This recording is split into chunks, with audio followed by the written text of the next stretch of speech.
Hi everyone, welcome to another Creative English Club meeting. Today we'll be joined by an expert in future careers and about staffing and how to work in this creative industry and make a name for yourself. So let's get started.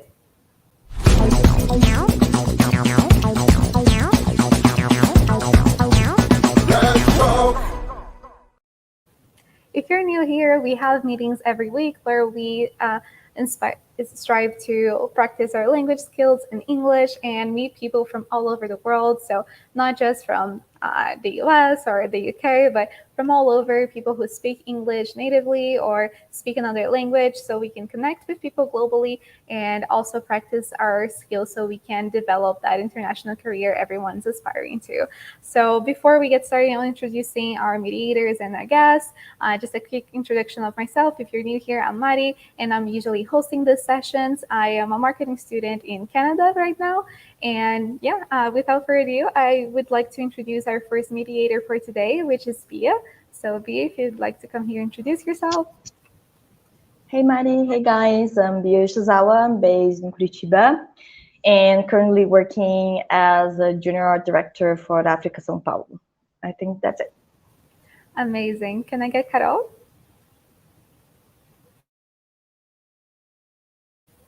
You're muted. Yeah. Hey Mari, hey everyone, I'm Carol and I'm based in Curitiba right now, working at Opus Multipla as a copywriter. Thank you, Carol. Ila? Hi Mari, hi everyone. My name is Ila and I'm based in Natal, Rio Grande do Norte. I'm an advertising student and I'm a copywriter. Thank you, Ila. Thank you for joining us. And can I have Luisa, please? Hi Mari, hi everyone. I'm Luisa. I'm based in Belo Horizonte, and right now I'm a marketing intern here at Redhook School. Amazing. And before I introduce our guests for today, I'd just like to remind everyone, I see a few comments already on YouTube, that you're more than welcome to comment anything you'd like or even questions, and we're going to ask the guests all questions that you send in at the end of today. So without further ado, I would like to welcome here Natalya and Bia so she can introduce her a little bit too. Thank you for joining us, Natalya. If you would like to just give a brief overview of your career right now so everyone gets to know you a little better, that would be wonderful. Fantastic. Thank you, Mari. It's a pleasure to be here. Hi, Bia, and everyone else that's joining us.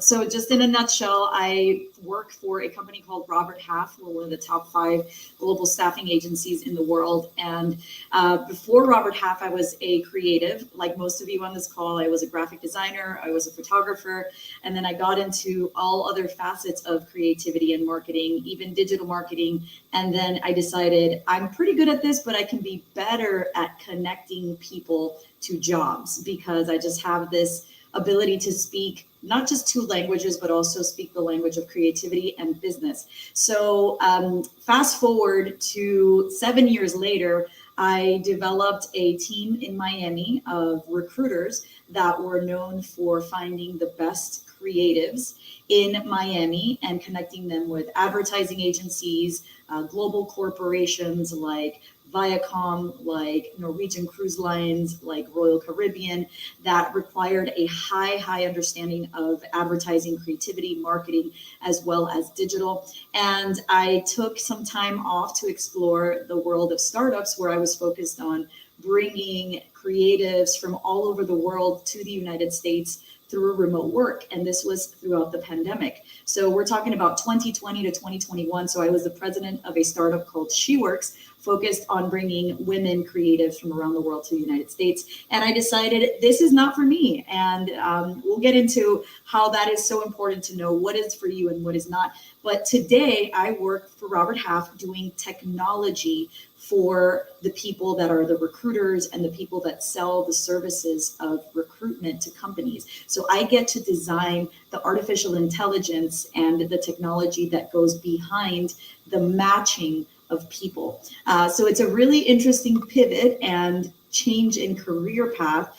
But as I will explain later in the conversation, I'm not afraid to change and I'm not afraid to explore new things. And it's opened up a world of exciting possibilities for me. So I won't take too long in the intro, but that is me in a nutshell. And I'm originally from Colombia, South America, and lived in Miami for a while, and now I'm in Portland, Oregon. So on the other side of the world a little bit. That is fantastic. Thank you so much for sharing that. And it seems like you're bringing this whole like human aspect to technology, which is so important nowadays. So can't wait to hear more from that. And I'll let Bia ask her question now. Sure. Thanks, Natalia. So you were a super backpacker, which is awesome. You already told us that you already led a lot of teams and always worked in the future of work and recruitment stuff career, besides the design and graphic design part of your life. Having leading roles of being responsible of great or unshaped talents. And I will have to ask you, as a manager and as a talent recruiter also, what are the most valuable qualities, in your opinion, of course, that make any recruiter sparkle their eye, especially when we are talking about for hiring professionals and in the marketing/advertising area? So I like how you say the sparkling of the eyes, because definitely with a recruiter, one good thing to know is that they're looking at so many different resumes. They're looking at different people, and most of the time they only make their living when they place someone. So it is really important that we talk about this, because it is very important to stand out from the crowd. Now, how to do this, I think it really just depends on where you want to go. But overall, if I could give you a universal tip or a series of tips, I think it's important to, before you put yourself out in the market, it's important to ask yourself two questions. What do you like to do? Okay, so if you won the lottery, what would you like to do? What really makes you happy? Because this is eventually going to make or break how you live your life. So existential question, but it starts now for you all. Second is what are the values of the company that you want to go to, and do those align with your values? Okay, so those are two very, very important questions that you need to have the answer to, because a lot of times people go into the market or they connect with a recruiter, they have no idea who they are, what they want, what makes them happy, or what their values are as a person or as a professional. So it really takes away from the quality of that connection with the recruiter, because the recruiter says, okay, I like you, now what? And if you don't know how to answer that question, you're going to either discourage them from working with you, or you're going to waste your own time, because you're going to accept a job that may not make sense to you. So step one is to really ask yourself those questions, and have them be reflected in a clear way in your resume. So when I say clear, I know that, or your CV. So I know that some of you may not have experience, but some of you may have been involved with projects at school that made you think of something like, hey, this is a real world problem. Let's create a real world solution for this that could be used. That counts as well. I think the important thing when you're developing your CV is to tell a story. A lot of people here are creative or wanting to be creative. So think of yourself as that story or product or even brand that you want to position in the market. How would you do that? So use your CV as your campaign to tell the story. And as you can imagine, in advertising and marketing, it's important to do some research. That's why I said take some time to understand yourself, research yourself, and represent that on your CV. That right there, that process of taking the time to understand yourself will make the eyes of any recruiter sparkle, because you're easily understood very quickly. The recruiter, when they see your CV, they're going to look for a series of things. Most important is relevance. How much sense do you make for the jobs that they have open? So if you're an accounting person applying for creative jobs, pass. If you're a creative that has, let's say, only photography experience in your CV and you're applying for jobs as a junior art director, pass. So you want to already make it easy for the recruiter to make that connection. So an example that I always love to give people, I could create a CV that has my name and underneath it, the title of what I want to be or what I have been practicing to be, even if I have no work experience. it's okay to give yourself the title that you want to go after. So let's say Natalya wants to become a junior art director. I'm going to put that at the top of my resume, and I'm going to somehow find a story or some experience to put within the body of that CV, even if it's 2 paragraphs of experience or some bullet points that say why I want to do that and why I'm already great at it, and the fact that I might understand Photoshop. I might have already art directed a specific event or photo shoot, whatever the case. You guys are creative.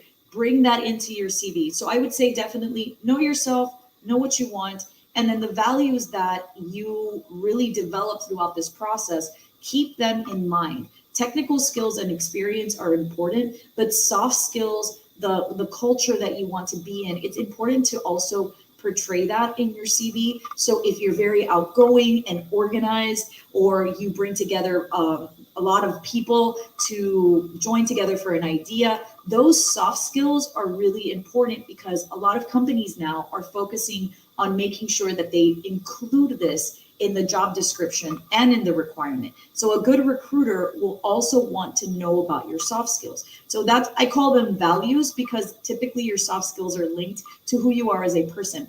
And that will be a great way to see if you connect with the culture of the company, which the recruiter, again, should know what they're looking for. So I can go on and on about this subject, but I think those are the biggest tips that I can give you, because at the end of the day and bottom line, make the recruiter's job easy for them. Don't let them question too much if you're a good fit. Tell them why you're already a good fit, and also explore the type of jobs that they have open within their agency or within themselves. And you can easily ask, hey, what jobs do you have open? This is who I am. And then say, I would like to go after this job. Don't assume that you're already a fit. So definitely don't be afraid to ask questions, research, and go back to the drawing board if you have to enhance your campaign just a little bit.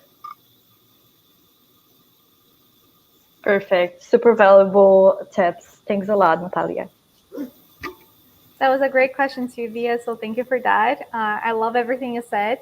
I wanted to ask a follow-up question, I guess, relating to that. We hear a lot, especially these days, about how to build your personal brand, and like you have to be a brand and things like that. And I guess that relates a little bit to what you said about you having like a certain consistency with what you want to be. But I've heard like different opinions on the term brand for a person and how you want to build that.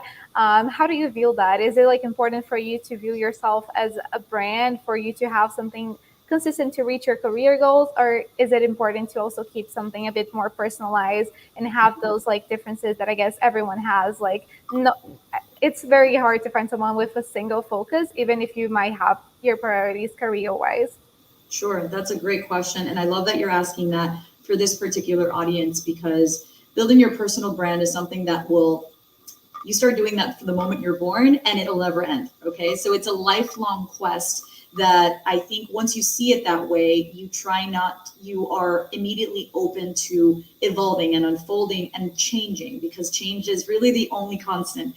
And so that's the biggest thing I can give you today is, even though you may have a particular brand today, it will not be the same in a week or in a month, and specifically within a year or even more. You will constantly be changing. Okay. But the way to create a personal brand that is an accurate reflection of who you are right now, I think it starts with really asking yourself those questions that I originally stated: is what makes you come alive? What is it that makes you happy? Because when you answer that, you'll start to then look at initiatives, projects, mentalities, software, campaigns, existing brands that already do this, people that are influencing you. And so when you already answer that question, you immediately have what we could call a mood board or a vision board of who you are. And I think it's important for brand purposes. Sometimes you sit in a brainstorming session and you put together all of these elements that ultimately will make up the brand. It's like an ingredients list to make this fantastic recipe, right? So I think a personal brand is no different than that, but it is up to you to explore what those ingredients look like and approve of those ingredients, because that's what you're going to be spending your time on, if that's what you're saying makes you come alive. So it's less about how to come up with one single brand and more about how to create a system and it could be as easy as asking yourself that question, to inspire you and allow you to revisit that system every now and then to say, actually, I don't like graphic design anymore. I want to do copywriting. And here are the things that have inspired me. So now my personal brand might be a little more colorful and bold and more authentic, and even, you know, not thinking about what others are going to say, and looking for a sense to break the mold, or maybe more conservative because I've realized that I value structure and staying within the lines, and that's beautiful too. So I really do think it depends on each person on how to do this. One thing that has worked for me is talking to people, like what you're doing now, what everyone's doing is talking to people and listening to people that have carved a path for them that I admire. But I have to realize I'm not that person, and the way they went about it is very different. So being inspired by others and by brands and by influencers is important, but realize that you are your own version of whatever you're trying to build. So it's okay to be different. And I almost, in the creative community, we see a lot of people trying to be inspired and replicating things that have already worked. And that can work to get you started. But I do want to encourage you to find that one thing that makes you you, the one thing that makes you so authentic. And the one thing that, you know, you look around at your friends and you're like, nobody has that in my group. And that's probably why I'm such a cool part of this group. I would say if you needed any kind of anchor in your brand, let that be it. Because what the world needs now, and the thing that stands out the most, is pure authenticity. And even more than that, it's the fearless approach to bring that into the world, even if no one else is doing it. And so think about brands like Apple, like Nike. Now they're, you know, household brands, and everyone knows who they are worldwide. But when they first started, they were very radical in their approach. So consider yourself, if you had to bring one different thing into this market, even if it's global, what would that be? So again, I could talk about this for hours on end, but create a system that makes sense for you. Ask yourself the question, what makes you happy and what makes you different? And I promise you're going to have a lot of fun combining that. And also, don't put so much pressure on yourself to have that answer right now. I'm still defining what my personal brand is. So, you know, it's a lifelong journey. That is fantastic to hear, especially for us, like starting our careers. Like, even when we get a lot of advice to find what you like, it's very hard to define what that is, because there's so many possibilities, and you haven't tried a little bit of everything. So it's great to hear that encouragement about like change, and that's just something natural, and you know there's room to grow there. So thank you for that. Next, I would like to call Carol for her question. Hey, Natalia, thanks for being here today. So my question is about a very simple but necessary task. How to build an interesting CV and use LinkedIn or another platform to catch up the attention of recruiters, and what information should be prioritized and what is completely expendable. That's a great question. And I do believe that your CV and your online presence, LinkedIn is probably the best tool, especially if you want to be considered for jobs outside of your country or jobs worldwide. It's the one platform that I would say is revered and taken seriously by a lot of recruiters, and it's actually used by a lot of recruiters. I will say this much to validate it. So we at Robert Half, we get our recruiters licenses to have special access to LinkedIn, and it's not cheap. So we do believe in the power of investing in this type of platform to find people. I will say that a lot of advertising agencies that hire international talent are also on LinkedIn. So it's important that you do have a presence on there, and that your resume or CV, I call it resume. So your CV is, again, we talked about how to create the story, starting with you asking yourself, what do I like? What do I enjoy?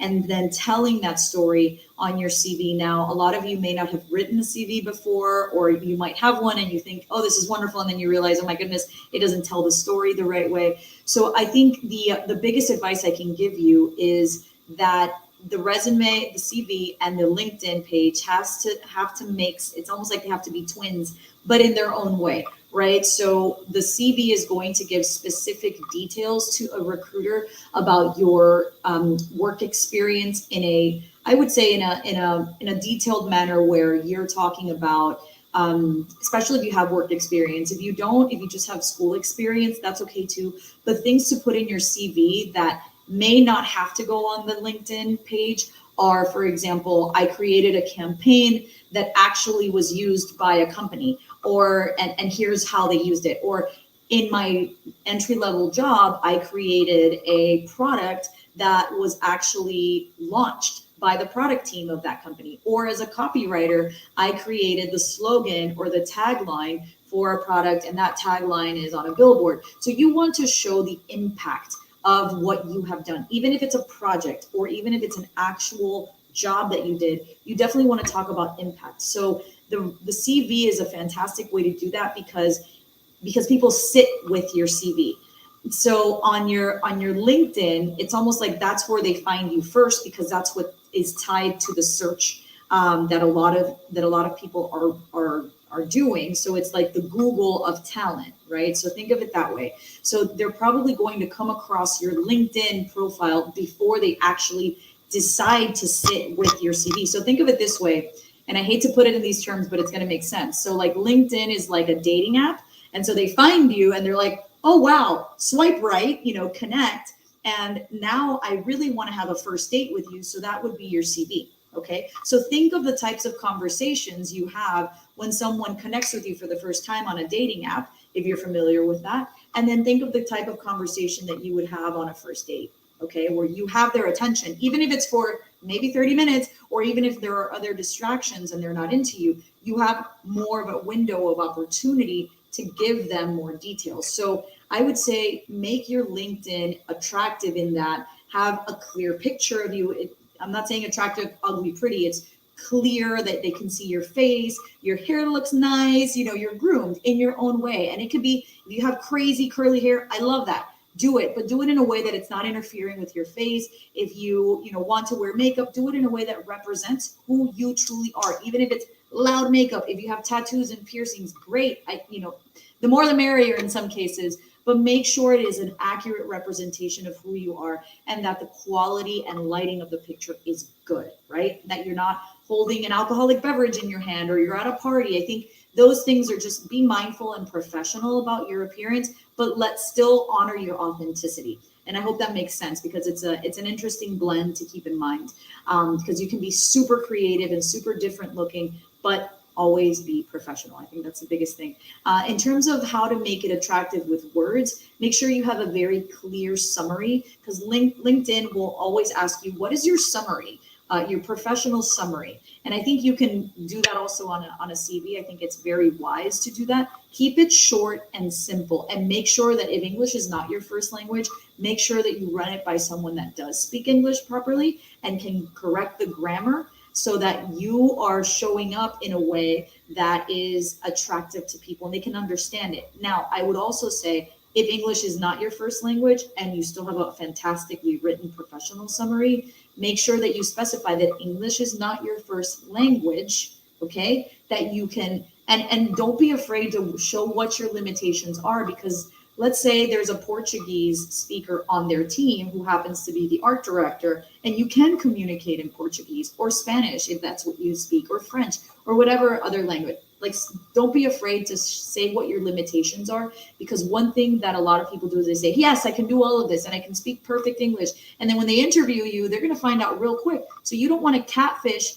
the people that are trying to hire you. It's the same thing as dating. So be very honest about it. It's okay, and it's actually better to be super honest. So that's one thing that I consider attractive, is pure honesty and transparency. And then on LinkedIn, I would just, the way that, if you want to check out my LinkedIn, there are some positions that have extensive summaries. They're usually in the past. Those are the ones, like, if you're already there, it means you're really interested, so I'm going to give you more information. But the more recent ones are very concise and short. And I only reflect what I would like to still be involved with. So if you look at my last job as a recruiter, I'm not going to talk about how I, was doing administrative work, because I don't want to do administrative work. I would love to still be advising on recruiting, but I don't want to do the hard, heavy lifting, right? So only share on LinkedIn the things that you still would like to be considered for, because that will tell the recruiter that, you know, hey, this person's available for this only, and they're not going to present you with a job that is completely irrelevant. So short and simple, attractive on LinkedIn, professional, clear, honest, and on your CV, use that to explain the things that you've done in a little bit more detail, and have that still be concise. One page is the ideal length, but it's like a deeper version of your LinkedIn presence. And I feel like that's a good combination. And, you know, and keep the dating world in mind. You know, whatever works in the dating world, I promise you, it's the same concept when you're looking for work. It's just obviously a little bit with different limitations, but what catches people's eyes and what retains their attention to then have something, a long-term relationship with you or employment with you, because it is a commitment that you're both making. Those are the same, it's very similar processes. So just keep that in mind to help give you some inspiration as you figure this out. Yeah, great. Thank you. Thank you so much for the question also, Carol. And next we have Luisa. Hi, Natalia. Thanks for being here with us today. So my question is making a link to Carolina. The resume has got attention, and the person has been invited to the next phase, now the interview phase. So how is the best way to be prepared for the interview, and how should be their behavior to get the position they want? How should be that? Great. So the person got the first date, and I'm going to keep it in the context of dating so you understand the importance and the mentality behind it. So, and I'll obviously infuse that with some company information. So the best thing to do, so you get the interview, great. So it's important to ask who will be interviewing you, who you'll be meeting with. You want to know who this person is, and also what you're being interviewed for. So expectations are really important. And the important thing about the expectations and asking for them and knowing what those are is that you can prepare for those. So the biggest thing is doing company research. What does the company do? What is its mission? How are they involved in the community? Who's on that team? What do they look like? What are their profiles like? And the wonderful thing about LinkedIn is that it gives you all of that information for free. So you have no excuse to show up to an interview underprepared and super familiar with the people that you're going to be working with, the job you're going to be doing, and the company that you're going to be doing it for. Okay, so ask who, what, when, where, all the details. I'm assuming that most interviews will be remote and virtual, so make sure that you've set some time to be in a place that is well lit, no distractions, that you have a good connection. If you're doing it from your phone, because you have to, that you let the person know, hey, I'm going to do it on this day and I'm going to be in a quiet area, but I'm going to be on my cell phone. I'll have signal. Just tell them how prepared you are. And if it's the only way you can connect, great. But you also want to make sure that whoever's interviewing you understands that you have the equipment to actually do a remote virtual job. So I do recommend trying to do this from a laptop, from the station that you're going to be working from, so that this person knows and the team knows that you're ready for them, right? So it's like inviting someone over to your house to have a first date or second date or whatever, and having an organized home saying, hey, you can be a guest here and you're going to feel welcome and I'm ready for you. And I think it's really important to portray that even in the first interview. Also, I would say, make sure you have your work ready to show, even if it's just examples from school that you've done, or that you've done a side project, even if it's for a family member. Because we're in the creative industry, visuals are so important, or examples of the work is so important. So if you have a portfolio, great. Have that ready, have your best pieces to show, even if it's 3, doesn't matter. Remember, you're not going to spend too much time with this, but you do want to have something that shows I can do the work, or I've done the work already. Here's how I can do a great job for you. So definitely have examples ready. If you don't have a portfolio, I would definitely recommend starting something today. You can have a very basic website. I do recommend having a website with the link. The URL can be your name. For me, it would be natalyaspicker.com, and I can have photography, graphic design, digital marketing, and social media, for example. Those are the 4 things that I can do. Great. And I have at least 3 examples for each. Simple, powerful. Here you go. You can access it and share it with the team. So I think it's important. And also it's a great way to really help you think about your brand. So have that ready as well. And lastly, I would say always have questions to ask the recruiter, because sometimes they say, do you have any questions for me? And you feel like you're being rude by asking questions.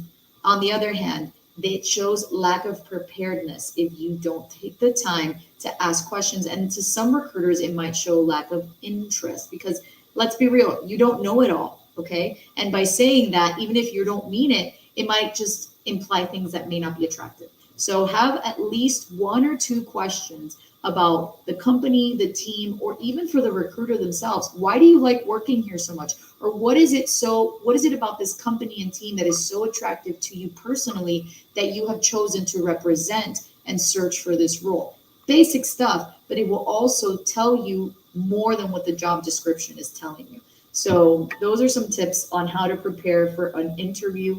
And also, if you have a friend that can ask you some basic interview questions to prepare before the interview so you get comfortable, because I know a lot of you may not have ever been interviewed.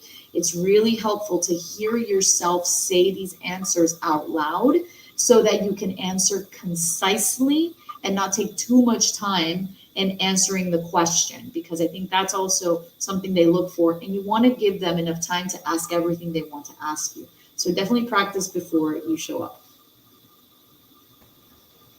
Thank you. That was great. Great question also, Lisa. Thank you. Next, we have Ila. Hi, Natalia. Nice to meet you. Hi, Ila. So, what kind of extracurricular activities attract recruits?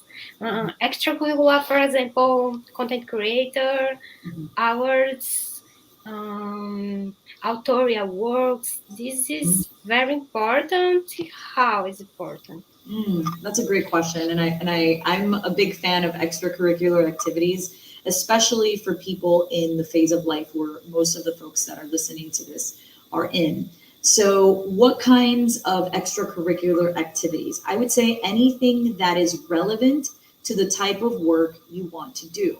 So, for example, if you want to become a junior art director, something that shows that you either interned or volunteered in any kind of advertising initiative, or you've interned for an advertising agency, something where you didn't get paid, but you were passionate enough to do it for free. That's something that says a lot about the passion you have for the job already, especially if you're starting your career, okay? So relevance, passion are very important. So any activity that represents that.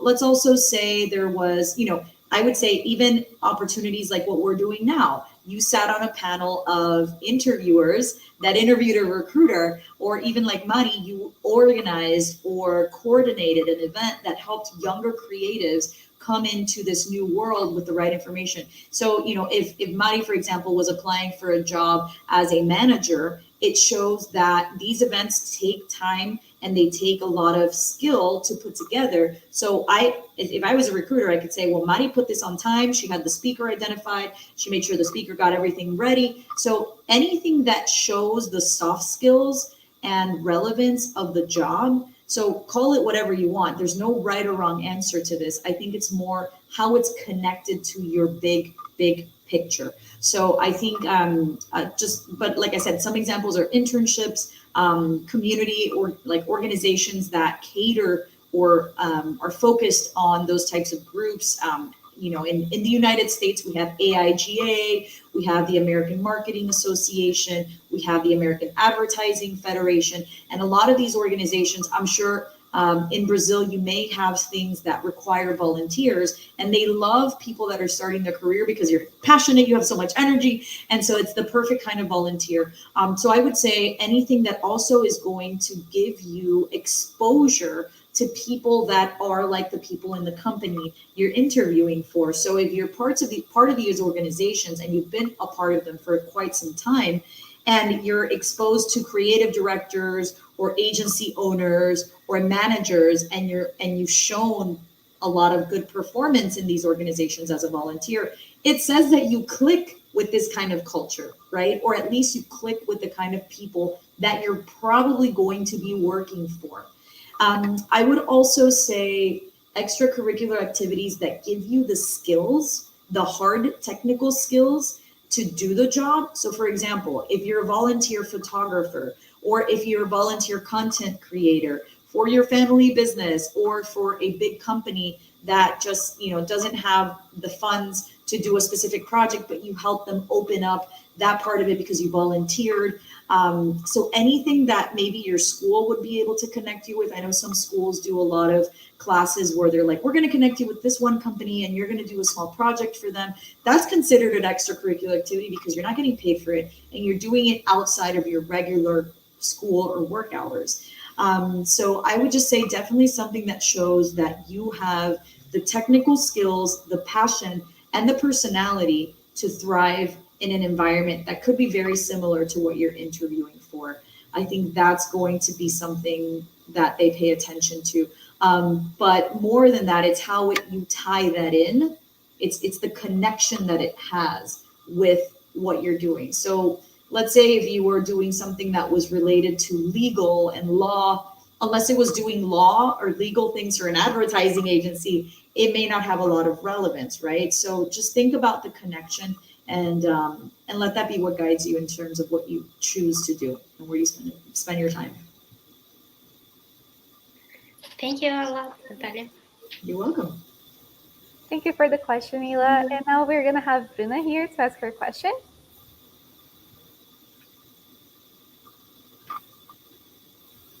Bruna, I think you're on mute. You're not, but we can't quite hear you.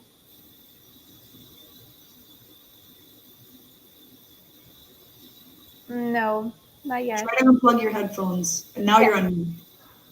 Okay. Now it works. Yeah. Yay. Okay. Sorry. Natalya, thank you for being here.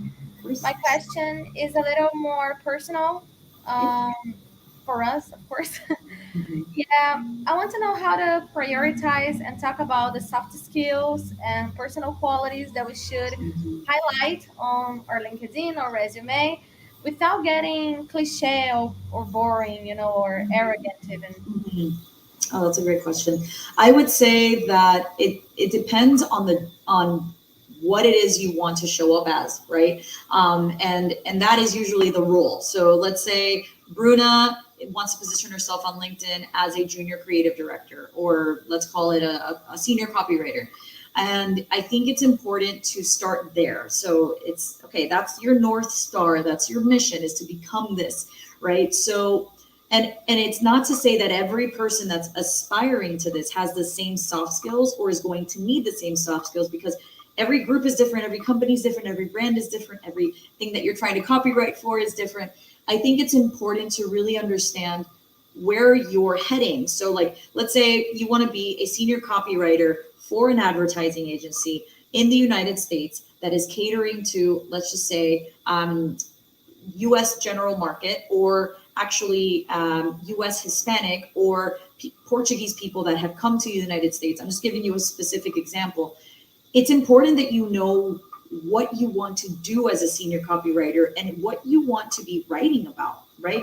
And that's going to help you understand where you want to go with this in terms of the company, the type of people you want to work for, the type of brands that would really need and benefit from having Bruna on their team to focus on this type of writing, okay? So once you have those questions answered, you can then ask yourself, okay, why did I pick that? What excites me about being a senior copywriter based in the United States, focused on people like me? What's exciting about that?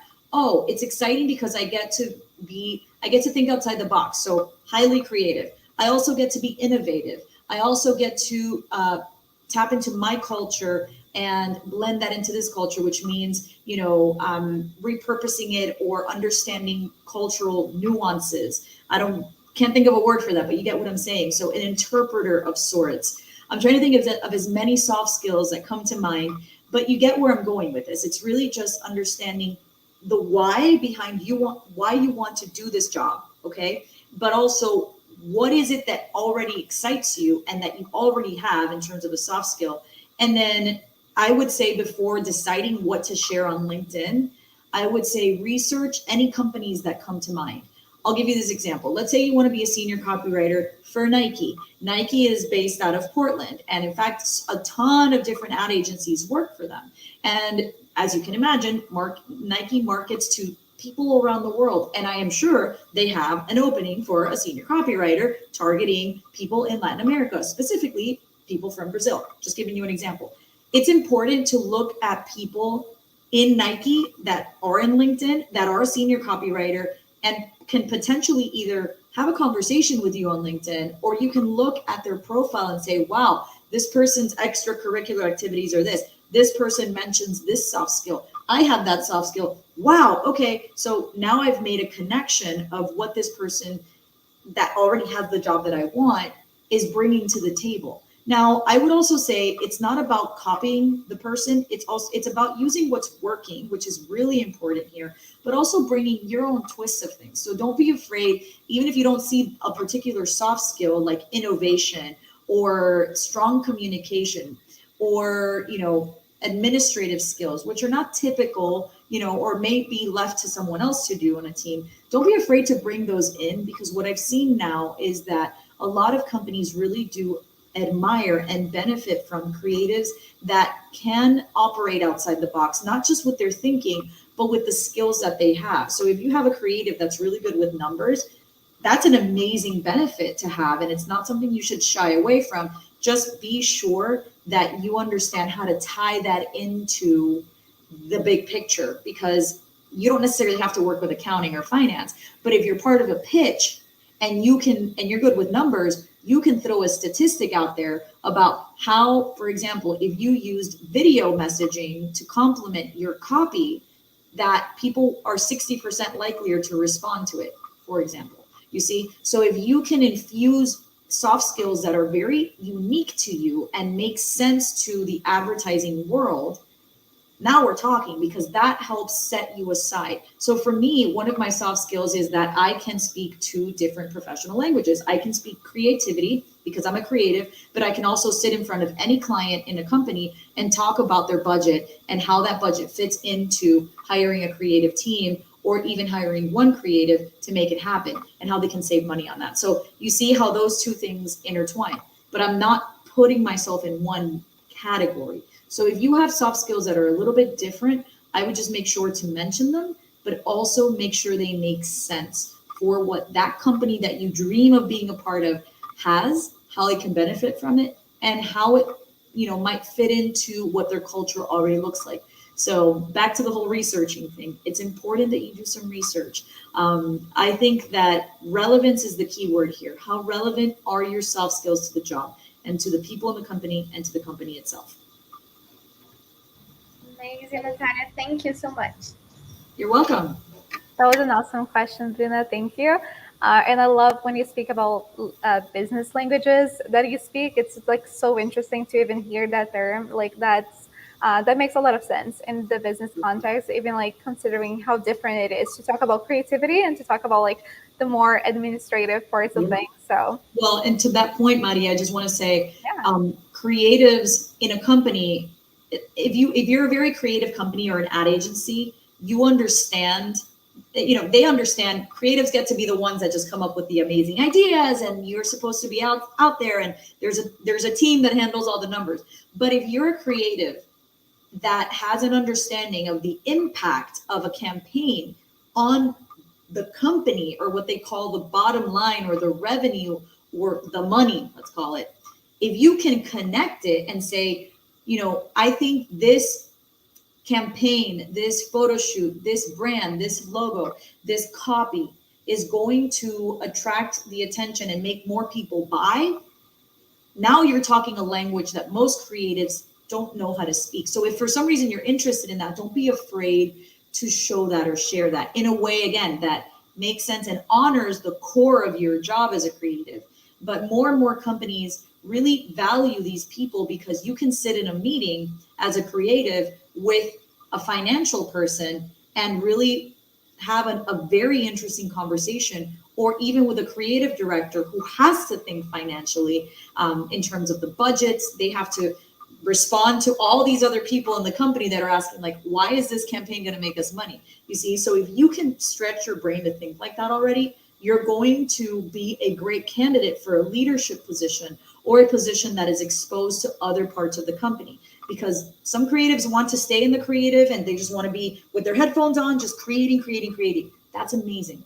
But one of the things that I think is very special about me and the value that I add is that I can be creative, but I'm not the best creative, and I can be business, but I'm not the best business. I'm the best combination of both of those things. And I've learned to make now I bring technology in. So you have this trifecta. You put me in any room and I'm going to add tremendous value to 3 different types of audiences. So if you can do that, I mean, that's going to open up so many opportunities for you, and it's going to keep your life a little interesting. So anyway, that's just my personal take on it. Great topic. I love that. Like personally, I say I identify myself a lot of what you just said, just like working with creativity and like the more business sides. That's why I switched from like advertising to more on the marketing side of things.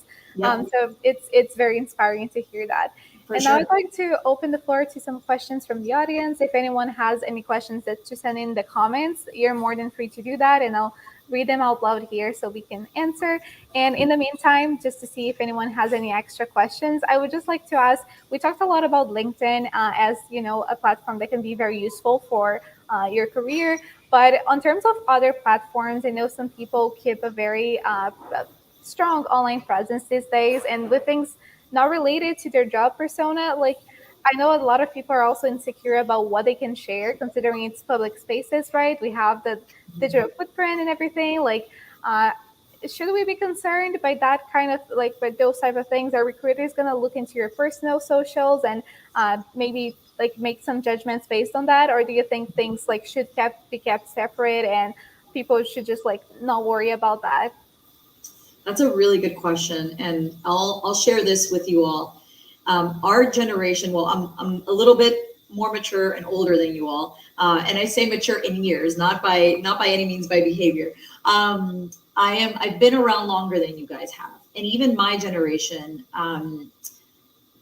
is more criticized because of how much we post, and millennials and younger generations now are highly criticized because there's just so much. We make it so easy and we give so much information about ourselves because we don't know any other way.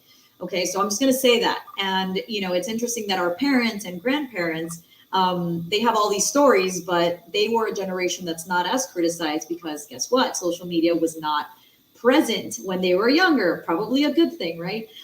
So I think it's important to just remember that. I would say a lot of people do have they have their interests and passions, and some of them are influencers for things that, and I'm not judging anything. You know, if you want to use your free time to do whatever you want, that's your thing.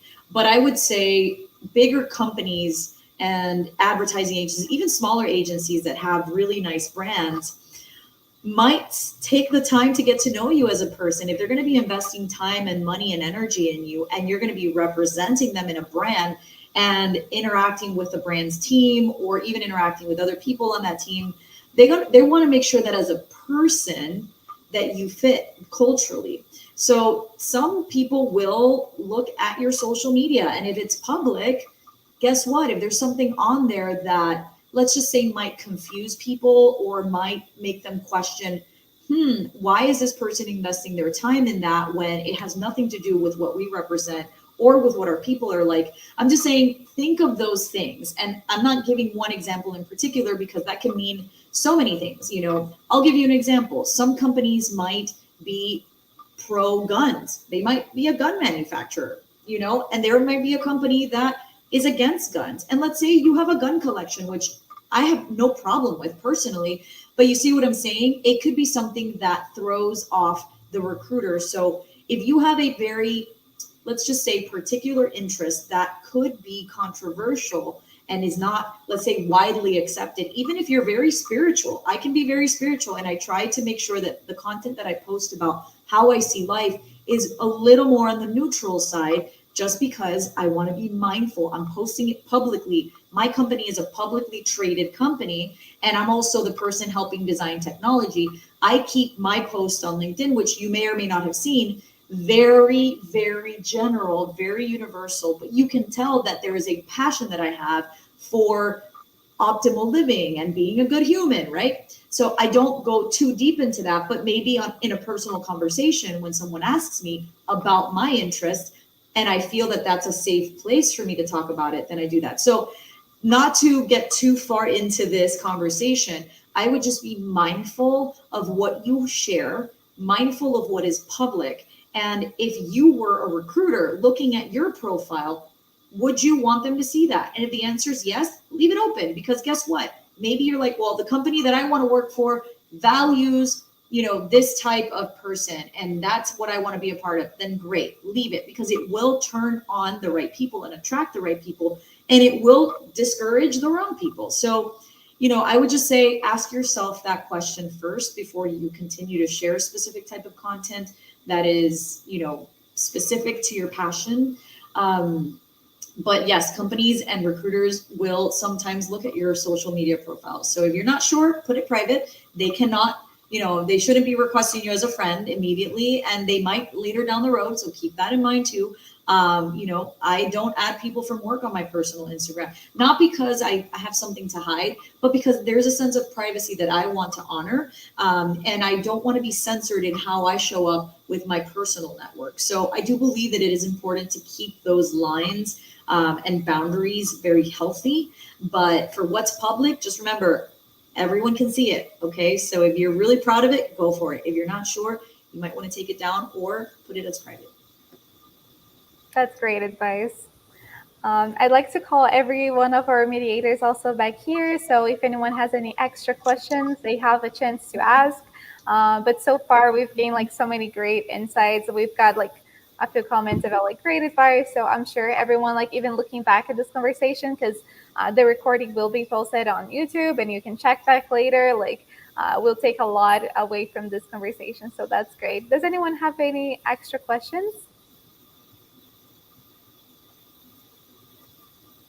If not, I can move on to our next segment of this talk, which is just me highlighting some expressions or words that might have been used in this talk. I always use a disclaimer here just to say that I am not an English teacher or professor in any way. I'm just highlighting here things that I pick up from ears that maybe we can work in incorporating on our more business vocabulary in English. So first up, we have a CV that was mentioned a lot. So that means basically your resume. And if you ever see the resume with the little accented E there, that's just because it comes from French. And in French, you have to use that little accent there on the last E if you want it to be pronounced. So that's why you may see it with the little accent or not. But yeah, basically CV, that means your resume, where you're going to put all your personal information to apply for a job. Later, somehow, this is not an uncommon word in any way. This is just something that I don't see a lot of non-English native speakers use in common conversation, but it's a very practical word. It just means that it is in a non-determined way, pretty self-explanatory. There we have an adjective, so outgoing. If someone is outgoing, they're not shy, they put themselves out there. So it's just a word that may just characterize someone and their personality. International talent is just an expression that I think Natalya used, and it's just nice for us to recognize that talent here means people, right? You're not talking about the actual talent people may have as a quality to them, but you're talking about the people that possess that talent. You can just refer to them as talent and period. So it's very nice for us to know that it's not like a literal translation there. Mm-hmm. And groomed. So I think we were talking about profile pictures on LinkedIn, but being groomed, we usually just use this term for well cared for in an aesthetic way. So for example, your hair, it's going to be I just said you're going to be checking that beforehand. So just a nice word there. Station here, obviously, that's again not an uncommon word. We see it a lot, but I just wanted to highlight it here that it can mean location. So, for example, the station you'll be working at from home, that's going to be just like the location. That doesn't mean like a train station or anything of the sort. That just means the location you'll be in. Thrive, that's a word that I like a lot personally. It's just a verb of being successful. So if something thrives, it blooms. For example, if you're thriving in your career, you're at the peak of it, you're being successful and gaining a lot of positive things. And I think that's it for today. If Natalya wants to comment on anything, feel free to add on to that.